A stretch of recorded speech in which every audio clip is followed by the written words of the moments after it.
प्रारंभ के सभी दर्शकों को मेरा नमस्कार। मेरा नाम है संदीप आर के सिंह और आज हमारे साथ ज्योतिर्मय से श्री हरिमोहन जी। हरिमोहन सर, बहुत बहुत स्वागत आपका। थैंक यू भैया। और साथ में हमारे अवनीश पेन शर्मा जी। सर, बहुत बहुत स्वागत, प्रणाम। धन्यवाद संदीप जी। प्रारब्ध के सभी दर्शकों को प्रणाम जी।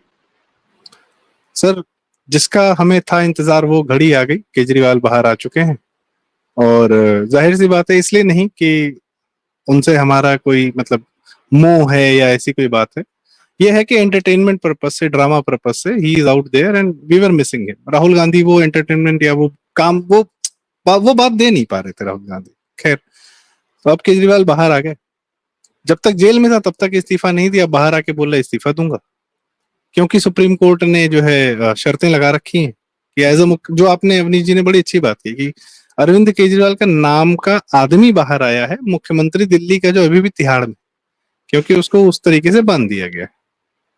तो जो हरिमोहन सर, सबसे पहले तो कि जमानत पे बाहर आ गया है केजरीवाल, पटाखे फोड़े आम आदमी पार्टी वालों ने। जिन्होंने दिवाली पे पटाखे बैन कर रखे हैं, उन्होंने केजरीवाल के अवतरण पे पटाखे फोड़े। खैर, क्यों आया है, क्या करेगा, हो क्या रहा है?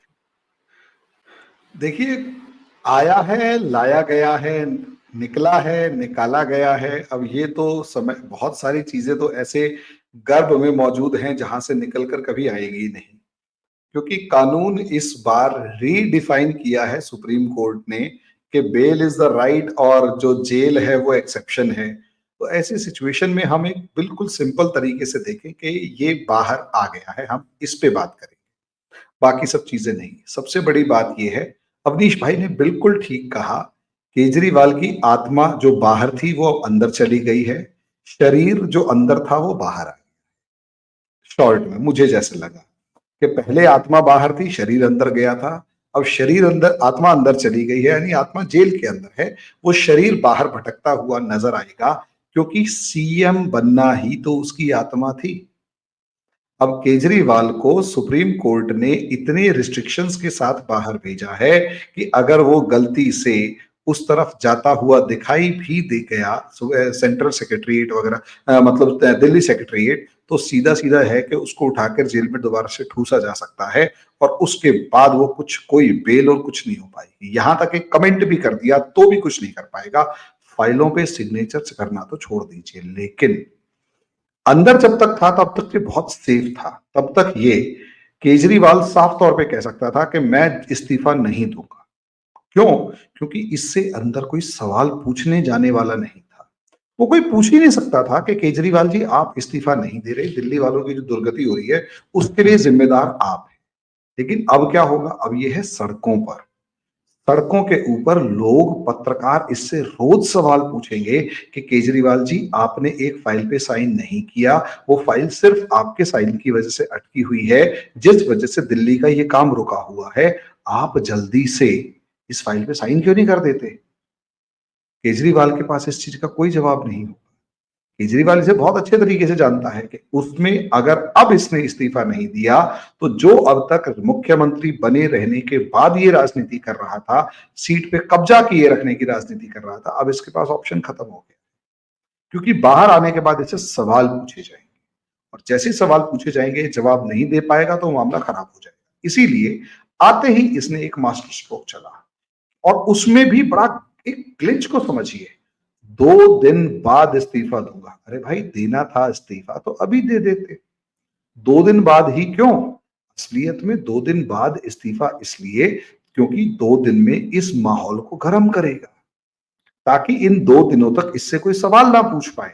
माहौल गर्म करेगा, लोगों के अंदर एक बहस छिड़ गई और जैसे ही बहस छिड़ी तो अब अंदर खाते कौन कहां कैसी सेटिंग कर रहा है।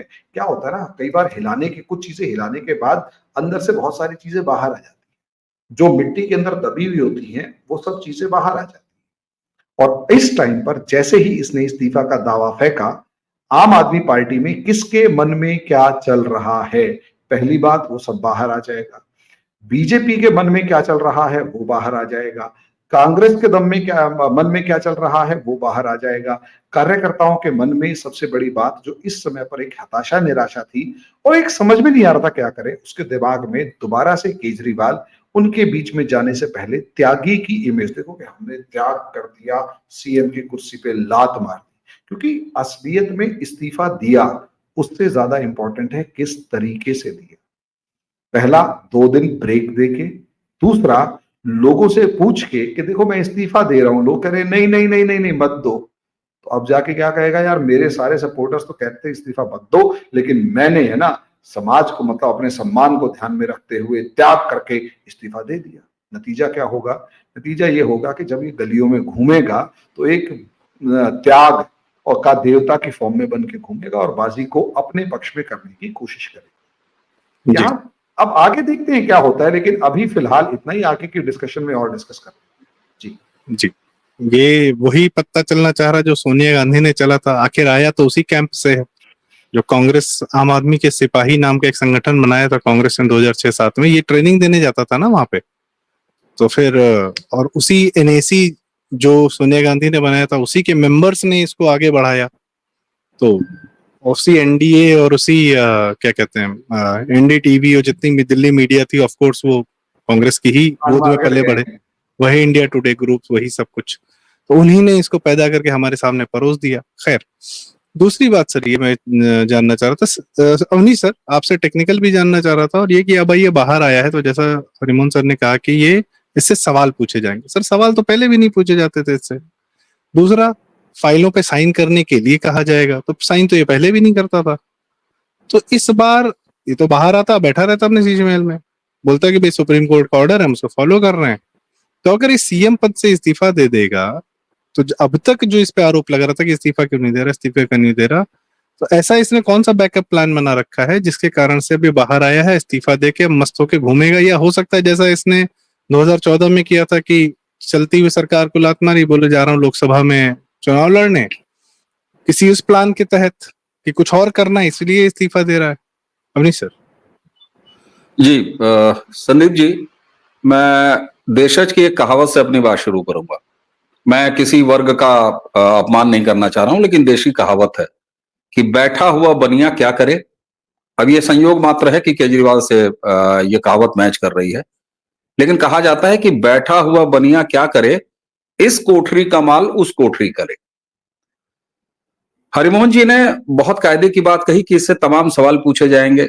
जब ये अब बाहर है, काम करने से इसको सुप्रीम कोर्ट ने रोका है, तो पहला तो अब इसके पास वो जुमला नहीं है कि साहब एलजी हमारे राह में रोड़ा है, मोदी जी हमको काम नहीं करने दे रहे, क्योंकि अब सुप्रीम कोर्ट जी तुमको काम नहीं करने दे रहे, चले जाओ सुप्रीम कोर्ट जी के पास और वहां पर जाके धरना दो।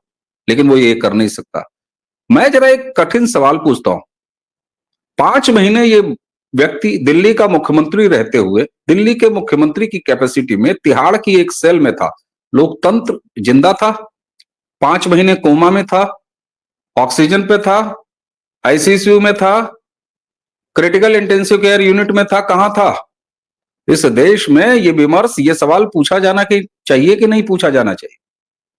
और अब जरूर पूछा जाना चाहिए कि 5 महीना सीएम की कैपेसिटी में ये व्यक्ति लोकतंत्र के साथ आईपीसी की धारा 377, जी हां, राजनैतिक बलात्कार करता रहा। इस देश के लोकतंत्र के साथ यह व्यक्ति जनमत का सिर्फ मुख्यमंत्री चुना हुआ था, इस बात का बलात्कार करता रहा।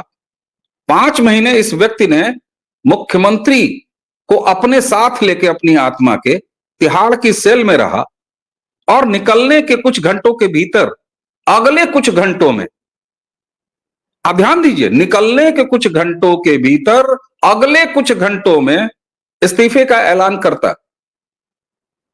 कि लोकतंत्र की हत्या तो छोड़ दीजिए, लोकतंत्र तो जिंदा है इस देश में, मैं ये मानता हूं।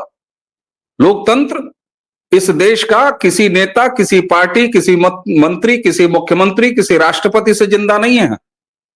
हमसे और आप जैसे वोटरों की वजह से, जिस तारीख से इस देश में लोकतांत्रिक पद्धति में चुनाव होने शुरू हुए और सरकार बननी शुरू हुई, तब से लोकतंत्र जिंदा है। कैसा है सरकार, कैसी रही सरकार उस लोकतांत्रिक प्रक्रिया से चुन जाने के बाद, यह सवाल अलग हो सकता है कि यह सरकार अच्छी रही, वो सरकार खराब रही, 2014 के बाद की सरकार बहुत अच्छी रही, 2014 के पहले बहुत बुरी रही, लेकिन लोकतंत्र हमेशा जिंदा रहा। लेकिन ये जो 5 महीने से आम आदमी पार्टी नाम के इस नए राजनीतिक जंतु ने इस देश की डेमोक्रेसी के साथ जो रेप किया है, जो बलात्कार किया है, इसका हिसाब कौन देगा? ये सवाल अब पूछा जाना चाहिए और पूछा जाएगा। देखते हैं कौन वो हिम्मत करता है। अब आता हूं जरा एक हल्की फुल्की बात से फिर एक गंभीरता की तरफ चलूंगा। मेरा कुल इंटरेस्ट इस बात पे है, टेक्निकली केजरीवाल ने जब ये कहा है कि अगले 48 घंटे के बाद मैं इस्तीफा दे दूंगा संदीप जी, तो उसने ये कहा है कि नवंबर में महाराष्ट्र के विधानसभा चुनाव के साथ चुनाव करा लिए जाएं, ये उसकी मांग है। दूसरा, उसने ये कहा है कि मैं और मनीष सिसोदिया किसी पद पर नहीं रहेंगे, यानी ये दोनों मुख्यमंत्री नहीं बनने वाले हैं। सुनीता केजरीवाल का इसने अभी तक नाम नहीं लिया है। सुनीता केजरीवाल आम आदमी पार्टी की एक्टिव मेंबर हैं। सुनीता केजरीवाल को मैं क्यों सीन में ला रहा हूं, मैं अभी बताऊंगा। आतिशी मार्लिना और सौरभ भारद्वाज का नाम सीधे आ रहा है कि ये दोनों रेस में हो सकते हैं। मुझे ये नहीं समझ में आ रहा है कि गोपाल का नाम क्यों नहीं आ रहा है। गोपाल काफी सीनियर है, एक राजनीतिक अनुभवी व्यक्ति हैं, लेकिन गोपाल का नाम अभी नहीं आ रहा है। क्यों नहीं आ रहा है, ये हमारा आपका कोई कंसर्न नहीं है। लेकिन एक बड़ा सहज प्रश्न है, 3 महीने जो ये नवंबर मांग रहा है और इस्तीफा देने के बाद ये एक्स चीफ मिनिस्टर हो जाएगा। मेरा इंटरेस्ट इस बात में है कि ये शीश महल में रहेगा या शीश महल खाली करेगा। और ये प्रश्न कि ये शीश महल में रहेगा या शीश महल खाली कर देगा, सीन में सुनीता केजरीवाल को ले आ रहा है। और जिस तरीके से इसने भगत सिंह से और कुर्बानी की परंपरा से ये पूरा रायता फैलाया है, इसने विशुद्ध इमोशनल प्ले कार्ड है। हालांकि इसका एक बहुत शातिर पॉलिटिकल एंगल भी है, मैं आगे के डिस्कशन में इसको ले आऊंगा। लेकिन 2 प्रश्न यहां खड़े होते हैं कि अगला मुख्यमंत्री ये किसको बनाने वाला है। उससे ये दिशा तय हो जाएगी कि दरअसल ये चाहता क्या है। बाकी जनता के पाले में जाना, ये इसका हम लोगों ने 44 दिन भी देखा है। उसके बाद जब इसने दोबारा कांग्रेस के साथ सरकार बना ली, तब ये ड्रामे उस समय किया करता था। और हरिमोहन जी, दर्शकों के सामने मैं बता दूं, हरिमोहन जी तो बड़े एक्टिव सदस्य रहे हैं उन दिनों के, अरविंद केजरीवाल के। तो आपका तो अपना अलग अनुभव रहा है। कुल मिला के संदीप जी, सवाल सबसे बड़ा जो खड़ा होता है कि एक ऐसे व्यक्ति और उसका एक राजनीतिक गिरोह इस देश के लोकतांत्रिक व्यवस्था के साथ, लोकतंत्र के साथ खुले आम बलात्कार कर रहा है और कोई हिसाब लेने वाला नहीं। सर सिर्फ लोकतंत्र के साथ नहीं, न्यायपालिका के साथ भी। और न्यायपालिका को भी मजा आ रहा था इस प्रक्रिया में कि आम आदमी पार्टी नहीं, एक नॉर्मल आम आदमी के केसेस कितने ज्यादा पेंडिंग होते हैं। जी संदीप जी, एक चीज जोड़ दूं, आपने न्यायपालिका के साथ कहा, मैंने लोकतंत्र के साथ जब बलात्कार कहा तो आपने न्यायपालिका लाया ना। एक होता है बलात्कार, दूसरा होता है सहमति के साथ संबंध। तो न्यायपालिका के साथ हो सकता है। तभी तो हमने कहा सर न्यायपालिका को भी मजा आ रहा था। अभी अब उसमें क्या, इनके वकील कौन थे? अभिषेक मनु सिंघवी साहब, जिनके वीडियो घूम रहे हैं यूट्यूब पे और सब देख ले सकते हैं आप अब। और उसमें महिला कह रही है, हे प्रभु हमें जज कब बनाओगे। और भाई साहब जो है एक स्टे ऑर्डर भी ले आए थे हाई कोर्ट से कि हमारा वीडियो नहीं चलेगा, जो चलाएगा हम उसका जो है कुछ ना कुछ कर देंगे। तो और ये न्यायपालिका ने किया।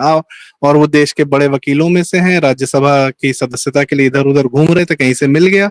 सर मैं खैर उनकी, अभी हमारे विषय जो है अभिषेक मनु सिंघवी नहीं है, अभी केजरीवाल है। केजरीवाल की अभी टीम की बात हुई, एक नाम लिया नहीं सर आपने, मतलब आई एम रियली ऑफेंडेड।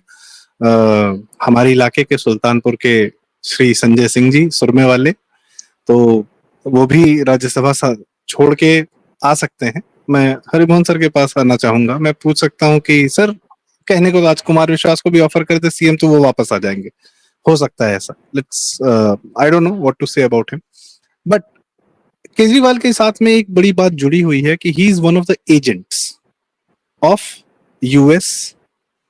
जो शब्द मैं इस्तेमाल करना चाहूंगा उसका आप इंग्लिश में कह सकते हैं गहरा राज्य, क्योंकि आजकल मैं ये देख रहा हूं और मुझे बताया गया है कि एक पर्टिकुलर शब्द जो यूएस का हम इस्तेमाल करते हैं, स्टेट, बीप स्टेट, तो उसको यूज करने पे जो है यूट्यूब की रीच कम कर, यूट्यूब पर रीच कम कर दी जाती है। ये भी आजकल चल रहा है।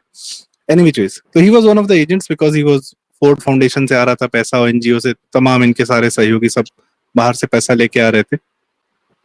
और इसकी ने जब टीम बनाई तो जब पंजाब जैसे प्रमुख प्रदेश को हवाले कर दिया एक कॉमेडियन टल्ली वाले भाई साहब जो हमारे भगवंत सिंह मान जी हैं, हर एयरपोर्ट पे पकड़ा जाते हैं कि भाई साहब आपको आज अभी ये फ्लाइट मतलब सोबर हो जाना, फिर फ्लाइट ले लेना अगली, अभी रुक जाओ, फ्लाइट में उल्टी उल्टी कर दोगे, रहने दो। तो उस तरीके के वो भी परेशान हो जाएगा भगवंत सिंह मान, अरे यार बाहर आ गया, अब ये जितने चक्कर काटेगा ये हमको बुला लेगा कि हमारे प्लेन में बैठ के फिर ये घूमेगा पूरा इंडिया। वो खुद परेशान हो जाएंगे भगवंत सिंह मान, अभी तक शायद 5 महीने की छुट्टी उनको मिल ही रही होगी। सर ये मैं जानना चाह रहा हूँ कि बांग्लादेश में बहुत बड़ी घटना हुई, बहुत लोगों ने कहा, सबने कहा, और यह तय भी दिखता है कि भारत में भी उस प्रकार के कांड करने के लिए यहाँ के लोग तैयार बैठे हैं। और जाहिर सी बात है बांग्लादेश में Mohammad Yunus of course American agent, यहाँ पे केजरीवाल अमेरिकन एजेंट। तो यहाँ पे इसको जो निकाला गया है वो भी इस समय इन्हीं, और अभी सीएम भी नहीं है, तो अब तो ये समाज में खुला घूमेगा। इसको अराजकता फैलाने से तो सुप्रीम कोर्ट ने रोका नहीं है, तो उससे भी कुछ जुड़ाव है क्या इसके बाहर आने का? देखिए, अगर हम इसे प्रेत राज्य से जोड़ते हैं या गहरे राज्य से जोड़ते हैं, तो कहीं ना कहीं मुझे ऐसा लगता है कि हम अपनी जुडिशरी को भी उस प्रेत राज्य के एजेंट की फॉर्म में खड़ा कर देंगे कि हमारे जज साहब जो हैं वो उनके साथ मिले हुए हैं। अब देखिए, है नहीं है इस चीज का आपको कि हमारे और आपके पास किसी तरीके का किसी के भी खिलाफ कोई सबूत नहीं है, मात्र कुछ फोटोग्राफ्स के अलावा जो राहुल गांधी की इल्हान उमर और डोनाल्ड लू के साथ आई हैं। इसके अलावा कोई आपके पास सबूत नहीं है कि अंदर बातचीत क्या हो। इस बातचीत का सबूत नहीं है, इस चीज का कोई सबूत। जी बस एक बात सर जोड़ना चाहूंगा, सॉरी इंटरप्ट कर रहा हूँ, जुडिशरी के बहुत लोग हार्वर्ड से पढ़ के आते हैं सर। मैं उसी चीज पर आ रहा था कि जुडिशरी के बहुत से लोग हार्वर्ड, कोलंबिया, ऑक्सफोर्ड, फिलाडेल्फिया ऐसी यूनिवर्सिटीज से पढ़ के आते हैं, और इसी जुडिशरी के बहुत से जजों के बच्चे इन यूनिवर्सिटीज के अंदर न जाने कौन कौन सी स्कॉलरशिप्स के बिहाफ पर पढ़ रहे हैं।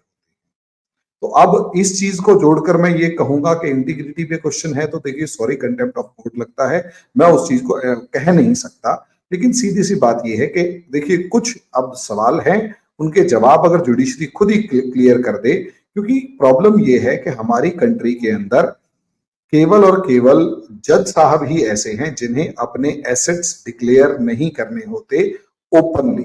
उनके एसेट्स डिक्लेयर करने की बात आई थी तो सुप्रीम कोर्ट के चीफ जस्टिस के पास उनकी फाइल होती है कि ये मेरे पहले एसेट्स थे, ये मेरे अब एसेट्स हैं, लेकिन इन्हें हम पब्लिक नहीं कर सकते। अब वो क्यों नहीं कर सकते, ना करने के पीछे भी लॉजिक सही भी है और गलत भी है। अब हम कौन सा उठाते हैं और आप कौन सा उठाते हैं और बाकी कौन सा उठाते हैं, वो चीज डिपेंड करती है। लेकिन देखिए, कहीं ना कहीं कुछ तो ऐसा घालमेल है, क्योंकि प्रॉब्लम मैं जुडिशरी के ऊपर बहुत ज्यादा देखने के अलावा अलावा मैं यूं नहीं कह रहा देखने की बजाय, मैं कह रहा हूं देखने के अलावा एक अलग खेल दूसरी जगह भी चल रहा है। चाहे वो राहुल गांधी अभी अमेरिका होके आए हैं, चाहे चाइना ने एकदम राहुल गांधी के इंडिया आते ही एक वो क्या नाम है प्रेस रिलीज जारी कर दी जिसमें कहा कि हमारे इंडिया से रिलेशंस को सुधार रहे हैं, और बहुत सारे ऐसे फैक्टर्स हैं। अब उन सबके एजेंट की फॉर्म में केजरीवाल को देखा जाए तो मुझे ऐसा लगता है कि हाँ, इस केवल इसमें ना देखा जाए, पुराने ट्रैक रिकॉर्ड को उठाकर देखेंगे तो ऐसा ही है, एग्जैक्टली ऐसा ही है कि पूरा गैंग जो है, देखिए पावर प्ले है, इस पावर प्ले में जहां से मदद मिले, साफ बात। पहले क्या होता था, पहले यूएस और उसका जो गहरा राज्य है वो पीछे खड़े होते थे और खालिस्तानी जैसे आगे खड़े होते थे। यानी केजरीवाल को अगर आगे बढ़ाना है तो खालिस्तान के थ्रू डोनेशन दिला दी $16 मिलियन की, जो 130-140 करोड़ रुपए होते हैं। अब वही चीज जो है वो अगर हम इधर मोड़ कर देखते हैं कि क्या अब खालिस्तान की तो कमर तोड़ दी गई है भारत के अंदर, पूरे के पूरे सिस्टम को उठा के बाहर फेंक दिया गया है या फिर उसे उठा के जेल में डाल दिया गया है। तो अब खालिस्तान इतना इफेक्टिव नहीं रहा, तो मजबूरी में ही सही एक सेक्शन को, खालिस्तान को, और दूसरे सेक्शन मतलब दूसरे ग्रुप्स को इनडायरेक्टली सपोर्ट करने के लिए आगे बढ़ाया जाए। अब सवाल यही है कि जब ये आदमी खुला घूमेगा तो इंडिया को कितना, क्योंकि बांग्लादेश बनाने की तो पूरी तैयारी है। इसमें सिर्फ आप केजरीवाल को ना देखें, इसमें राहुल गांधी को जोड़ कर। अब इसका दूसरा सवाल, इसका सॉल्यूशन क्या है? देखिए, प्रॉब्लम ये है कि जिसे हम गहरा राज्य कह रहे हैं वो प्रेत आत्मा की तरह काम करता है। प्रेत, जहां तक मुझे ज्ञान है प्रेत का, वो होते हैं जो कि दिखाई नहीं देते, उनकी बस प्रेजेंस ही पता नहीं लगती, लेकिन लोगों के दिमाग में घुस के जो असर करते हैं वो अलग हो, वो गजब। अब यहाँ असलियत में जो लोगों के दिमाग में या यूं कहीं कली कली जो लोगों के दिमाग में घुसेगा और दिमाग में घुस के सबको एक दूसरे को मारना शुरू कर देगा, या यूं कहीं चलते फिरते ज़ॉम्बी। ज़ॉम्बी एक तो वो इनके वायरल इन्फेक्शन, दूसरा ज़ॉम्बी है मेंटल इन्फेक्शन, ये आइडियोलॉजिकल इन्फेक्शन। यहाँ पर एक ऐसी जनरेशन खड़ी करेगा ये इन्फेक्शन फैलाते हुए, जो कि ज़ॉम्बीज की तरह नहीं, वो हर अच्छी चीज को तोड़ेगी, फोड़ेगी, नकारेगी, उठा के बाहर फेंकेगी, उसे डिस्ट्रॉय करेगी। जी जी और उसको हम कैसे बचाएंगे ये हम पे डिपेंड करता जी। है। अब हम और आप इसी एफर्ट में लगे हुए हैं, अवनीश भी इस एफर्ट में लगे हुए हैं, लेकिन एफर्ट और इस एफर्ट में हमारी रास्ते रोकने वाला वही गहरा राज्य है जिसने हमारे और आपके चैनल्स के रीच को कम कर दिया। ना तो सब्सक्राइबर बढ़ रहे थे, ना नोटिफिकेशन जा रहे थे, लाइक बटन नहीं दब रहे थे, इवन कमेंट्स तक नहीं हो पा रहे थे। तो वो सारे, अब खेल इस लेवल पर जा चुका है और अभी जी भी हमें नहीं समझना पड़ेगा, सारी ताकत अभी भी इसी गहरे राज्य के हाथ में है और हमारे हाथ में कुछ भी नहीं है। यहाँ तक कि मैं और आप जो इस चैनल पर बैठ के इस पर डिस्कशन कर रहे हैं, ये सब उसी गहरे राज्य की ही रूट्स हैं जिसके ऊपर हम बैठे हुए हैं, और हम कुछ नहीं उखाड़ पाएंगे जब तक कि हम पैरेलल कोई सिस्टम खड़ा ना करें। सरकार कर जी रही है, UPA is the best option, लेकिन अब उसके बाद आगे क्या करते हैं ये देखते हैं। जी नहीं, मैं इस बात से सर थोड़ा सा मतलब ऐसा नहीं कि हम कुछ नहीं कर सकते, और मैं तो ये उल्टा देखता हूँ कि वो चाह के हम बहुत चाह कर भी, बहुत बिगाड़ने के बाद भी बहुत कुछ नहीं प्रयास कर पाए। और मैं तो 12 साल 13 साल पहले जाना चाहूंगा जब ये केजरीवाल को हमारे सामने इसी दिल्ली मीडिया ने परोसा, पर इस 10 साल में सोशल मीडिया ने इसकी परतें उतार दी। ये 13 साल के अंदर ही ये पूरी तरह एक्सपोज हो गया ये आदमी। तो ये आपके, हमारे अवनीश जी और बहुत सारे जो हमारे हमारे तरफ भारत से जो जुड़े लोग हैं, उनका यह प्रयास है, लगातार प्रयास है। और मैं तो अपने आज प्रधानमंत्री मोदी जी का बहुत बहुत धन्यवाद अदा करना चाहूंगा कि जब 12 साल पहले कोई सोशल मीडिया नहीं था, 13-14 साल पहले, और कोई 2002 से या 14 तक, तब भी सिर्फ ये कि नहीं, जब कोई नहीं था साथ में, जब मीडिया भी नहीं था, दिल्ली मीडिया भी नहीं था, पूरी केंद्र सरकार टूट पड़ी थी उन पर, सब कुछ था, तब भी मन मजबूत रखा, मन बढ़ते गए। और देखिए आज क्या माहौल दिया हमें। तो अपना मन मजबूत करके रखना है, बाहर चाहे जो होता रहे, हमारी मैं मजबूती से सबको मजबूती मिलती है। जी, मैं ये बस ये मेरा एक निकल विचार गया, था इस पे। कोई निकल गया, ये आपके कुछ नहीं आपके करना कथन है। पे कोई, आप जो कह रहे हो पैरेलल सिस्टम की बहुत आवश्यकता है, उसे बहुत काम हो रहा है। सेमिकॉन की फैक्ट्रीज यहाँ बन रही हैं, जब हमारे चिप्स बनेंगे, हमारे सर्वर्स अपने होंगे, तो हम प्लेटफॉर्म्स भी अपने बना देंगे। तो एक थोड़ी सी है, अभी चल रहा है उस पे काम। मैं अवनीश जी के पास आना चाहूंगा सर। केजरीवाल मॉडर्ना, फाइजर, इन सब की वैक्सीन की हिमायत कर रहे थे, कोरोना में इंश्योर कर रहे थे कि ज्यादा से ज्यादा मौतें हों, भारत जितना बदनाम हो सके हो। तो लॉकडाउन हो गया था सडन, तो उसको तोड़ने के लिए मजदूरों को भेज दिया था। तो ये मतलब ये सब अंततः बेनिफिट पहुंचा रहा था हमारे अमेरिका भाई को। खैर, अब मैं आपसे जानना चाहता हूँ सर कि भविष्य क्या देखते हैं केजरीवाल का, कि ये सड़क पे उतर के करेगा क्या? अब ठीक तो बात है। देखिए, खुला खेल एक फर्रुखाबादी चीज चल आपको, रहा है। जी नहीं जी नहीं, एक चीज आपको बताऊं, भविष्य क्या होगा केजरीवाल का, ये केजरीवाल ही तय करेगा। बड़ी सीधी सी बात है। वो सड़क पे उतर के क्या करेगा, ये केजरीवाल ही तय करेगा। 48 घंटे और रुक जाते हैं, फिर एक देशी कहावत में कह देता हूं, नाव नाव कितने बाल, 2 मिनट रुको भैया सामने ही आ जाएंगे, ये भी कहा जाता है। और यहाँ कोई जातिगत टिप्पणी नहीं है, ये पेशेगत टिप्पणी है। मैं, आपने और हरिमोहन जी ने काफी सारी बातों को समेटा, मैं एक नई तरफ जा रहा हूं। साहब ये बताइए, दिल्ली की विधानसभा खत्म होने में कितने दिन बाकी हैं? 6 महीना। 3 महीने के बाद ये चुनाव मांग रहा है, यानी कि दिल्ली की तयशुदा जो विधानसभा समाप्त हो जाती उससे सिर्फ 3 महीने पहले।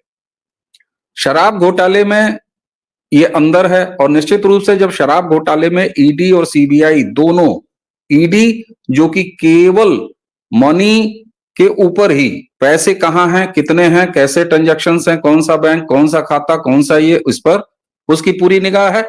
सीबीआई का जो केस है शराब घोटाले को लेके, वो भी मनी लॉन्ड्रिंग का है। मनी लॉन्ड्रिंग का मतलब फिर कंपनी का अकाउंट, यानी पैसे और फंड। यानी ये साफ है कि जो ऑन अकाउंट पैसे हैं, और यहां तक ऑन अकाउंट तो छोड़ दीजिए, गोवा जैसे चुनाव में जो इसने ब्लैक में खर्चे किए हैं उसको भी ट्रेस आउट किया है। यानी कहीं जमा पैसे जो कुछ भी हैं, एक फंड का बड़ा हिस्सा, मैं इस बात से अभी भी इनकार नहीं कर रहा हूं कि इसने दबा के नहीं रखे होंगे इधर उधर इनडायरेक्ट, और शेल आदमी और सिर्फ कंपनियां थोड़ी ना होती हैं, शेल लोग भी होते हैं जिनके किसी में पड़ा होगा इसका पैसा। लेकिन ऑफिशियली इसके पास इलेक्शन में खर्च करने के लिए पैसे भी अकाउंट में नहीं है। अगर हैं भी तो वो सारे अकाउंट इस समय या तो कहीं लॉक्ड हैं या ईडी और सीबीआई द्वारा वो किए गए हैं। अब साहब 3 महीने बाद, जब ये 6 महीने बाद ये चुनाव लड़ता, अब जब ये सड़क पर होगा, अभी से इसने संकेत दे दिए कि 48 घंटे पहले से ये माहौल बनाना शुरू करेगा, ये सड़कों पर उतरेगा, अपने लिए फंड की व्यवस्था करेगा, माहौल बनाने के साथ साथ एक्टिव नजर आएगा। और जब सेठ दुकान खोलता है, भट्टी गरमाता है, तो 4 ग्राहक आते ही आते हैं। और मोदी एरा में जो एक राजनीतिक बदलाव हुआ है भारत में कि या तो तुम मोदी को सपोर्ट करो तो बहुत अच्छे आदमी हो, उसमें तुम्हारी भावना क्या है कि अगर राष्ट्र प्रथम के भाव से जीतो हो तो मोदी खेमे में हो, सीधी सी बात है। लेकिन हेट्रेड विद मोदी ये भी गजब की मार्केट रखता है। आप देख लीजिए, आप सभी ने बात किया यूट्यूबर्स की, तो आप देख लीजिए, इसी एक उदाहरण ले लीजिए, मोदी को 4 गाली दो, 40 लाख व्यूज लेके बैठ जाओ। एक वो जर्मन शेफर्ड का आप देख ही रहे हैं किस तरीके से चीजें करता है। तो यहां पर एक बड़ा वर्ग उसके आसपास इकट्ठा होगा। मैं अब जो खतरा देखता हूं, इसलिए मैं जब कह रहा हूं कि मैं जब अब खतरा देखता हूं, तो एक बात तो सच है ना, जिसको आपने भी इंडोर्स किया अभी, कि तीसरी बार इस देश में भारी बहुमत के साथ, जी हां, एनडीए को भारी बहुमत के साथ नरेंद्र मोदी की सरकार है।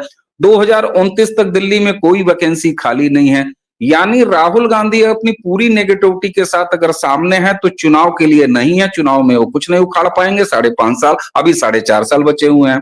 यही सेम स्थिति अरविंद केजरीवाल जैसी है कि अगर मैं ये मान दूं कि अरविंद केजरीवाल ने खुद को एक बार फिर राष्ट्रीय एरिना में स्थापित किया, पूरे देश में वो हलचल मचाने की नीयत से उतरा है, तो ऐसी भी कोई उपलब्धि अभी नहीं है, क्योंकि 4.5 साल बाद जो कुछ भी होने वाला है होने वाला है। लेकिन सड़कों पर उतर के भारत में नकारात्मकता की राजनीति करने वाले, विदेशी एजेंडे को भारत में लागू करने का प्रयास करने वाले राहुल गांधी और उनकी मंडली के सामने मैं एक दूसरा कॉम्पिटिटर देख रहा हूं सर्कस में। अब सर्कस का एक जोकर भारत की जमीन पर नहीं घूम रहा है, अब सर्कस का 2 खतरनाक जोकर भारत की जमीन पर छुट्टा घूमेंगे। और केजरीवाल ये इस्तीफे का पूरा ड्रामा अपने आप को एक, वो क्या कहते हैं उसको, जो कृत्रिम रूप से लोग लेते हैं, मैं भूल रहा हूं, वो क्या होता है, पहलवान जो लेते हैं या खिलाड़ी कभी कभी गलती से होते हैं, वो डोप टेस्ट में पकड़े जाते हैं, क्या बोलते हैं उसको? स्टेरॉइड। ये पॉलिटिकल स्टेरॉइड, और साथ में दुकान चला के कुछ बोहनी और इकट्ठा करने वाला, क्योंकि ये टेक्निकल सच है कि इसके वाइट पैसे और सारे वो अकाउंट इस समय निगाह में है, वहां से ये विड्रॉल बहुत सारी जगहों से नहीं कर सकता। कुल मिला के नरेंद्र मोदी और राष्ट्रीय भारतीय राजनीति में नेशन फर्स्ट और राष्ट्रवाद के राजनीति के लिए फिलहाल कोई खतरा नहीं दिखाई देता है, लेकिन नेगेटिव पॉलिटिक्स के मैदान में एक सॉलिड कॉम्पिटिटर राहुल गांधी के सामने उतर चुका है। दोनों एक ही सूत्र विदेशी आका से बंधे हुए हैं। एक पशु की जगह 2 पशु को घुमाने निकला है अंकल सैम। That's it. जी जी। और कॉम्पिटिटर भी हैं, कोलैबोरेटर्स भी हैं भाई। दिल्ली का लोकसभा चुनाव तो मिलके ही लड़ा, आपस में सीट बांट के। पहली बार केजरीवाल की सरकार भी बनी थी तो कांग्रेस ने ही विधायकों का समर्थन दिया था, दोनों लड़े ना, बाहर से दिया था। मैं दोनों लड़े। अरे मैं कहता हूं खालिस्तान का सपोर्ट लेने के लिए अगर सिख डायस्पोरा, जो भी खालिस्तानी डायस्पोरा है और सिख डायस्पोरा, उसके सामने अगर राहुल गांधी कूद रहे हैं, तो पंजाब में सरकार बनाने वाली पार्टी का मेन दुकानदार, मेन सेठ, वो भी मैदान में है। तो एक से भले 2, मालिक एक ही है भाई। राहुल गांधी ने ही कैप्टन अमरिंदर सिंह जी की जो है पूरी तरह चलती हुई सरकार को ध्वस्त कराया, एक जगह खाली कराई, तो केजरीवाल जाके काबिज हो गए। तो कोलैबोरेटर्स भी दिखते हैं, ये इनकी हरकतें भी दिखती हैं, आपस में बातचीत भी होती है। केजरीवाल का हमें वो डायलॉग याद है कि उन्होंने लगभग मना कर दिया है, जब वो कांग्रेस से बात कर रहे थे उन 2019 के इलेक्शन में। खैर एनी विच वेज, पर मुझे दिल्ली पर पूरा भरोसा है, दिल्ली वासियों पर पूरा भरोसा है, वो फिर से केजरीवाल को बहुमत देंगे, जिताएंगे। क्योंकि जब 2019 में शाहीन बाग हो रहा था, बैठे थे सारे लोग, उसके जस्ट बाद चुनाव हुए थे, फिर भी जिताया था। मुझे पूरी उम्मीद है केजरीवाल अपना बहुमत फिर से साबित करेंगे दिल्ली में, फिर से मुख्यमंत्री बनेंगे। और इसी के साथ ये मेरी आशा है, देखते हैं क्या होता है आगे। और इसके साथ आज की हम चर्चा का समापन करते हैं। हरिमोहन सर, बहुत बहुत धन्यवाद, आपने अपने विचार, अपनी जानकारियां, हम अपना समय हमसे साझा किया। अवनी सर, बहुत बहुत धन्यवाद, आपके विचार, आपकी जानकारियां हमें हमेशा थैंक यू। मिलती रहती हैं, बड़ी जरूरी है। और मैं दर्शकों से भी रिक्वेस्ट करूंगा कि कृपया वीडियो लाइक करें, शेयर करें, बातें बहुत जरूरी हैं। कल भी मैंने एक वीडियो में कहा था, आज भी शायद वो बात दोहराना चाहूंगा कि केजरीवाल पर बातचीत बड़ी आवश्यक है, केजरीवाल को पहचानना बड़ा आवश्यक है, क्योंकि आसपास बहुत सारे केजरीवाल घूम रहे हैं, तो वो चरित्र आसपास वालों पे भी दिखता है, तो उनसे बचें। और इसी के साथ हमारा चैनल जरूर सब्सक्राइब करें। प्रारब्ध, बहुत बहुत धन्यवाद, नमस्कार, प्रणाम, जय श्री राम।